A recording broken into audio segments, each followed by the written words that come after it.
This is God's Quality Control, Series 15, Chapter 6. Jesus does not know what it's like to be poor. His mother's family had connections to the temple priesthood and had the means to send her on a multi-day journey to visit her pregnant cousin. Baby Jesus slept in the barn not because he was poor, but because the inn was full. His parents received a gift of gold when he was born.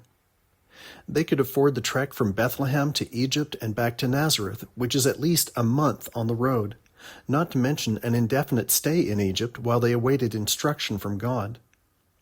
Did Joseph have a trade that opened all the right doors for him to just immediately start making a living in a foreign country?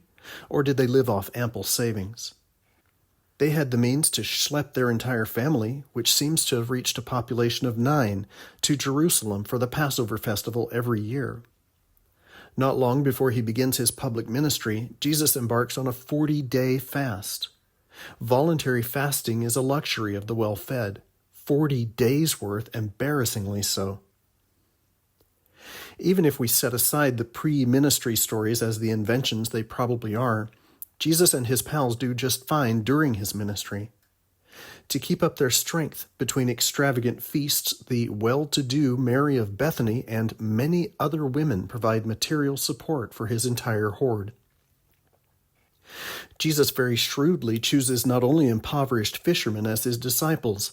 A great banquet for him and a large crowd of tax collectors is hosted by the disciple Matthew. The wedding reception, at which he converts water to wine, is a gala affair attended by servants.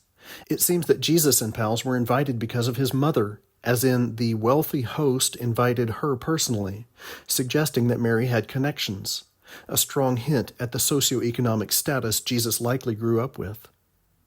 Soirees are held at the homes of a couple of different Pharisees, but these are humbler affairs, no mention of servants.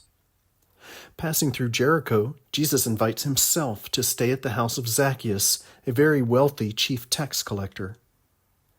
The Last Supper, secretly prearranged by Jesus, takes place in a 2-story home with a furnished upstairs guest room large enough to accommodate 13 men. Jesus once intoned, "Foxes have holes, but the Son of Man has no place to lay his head."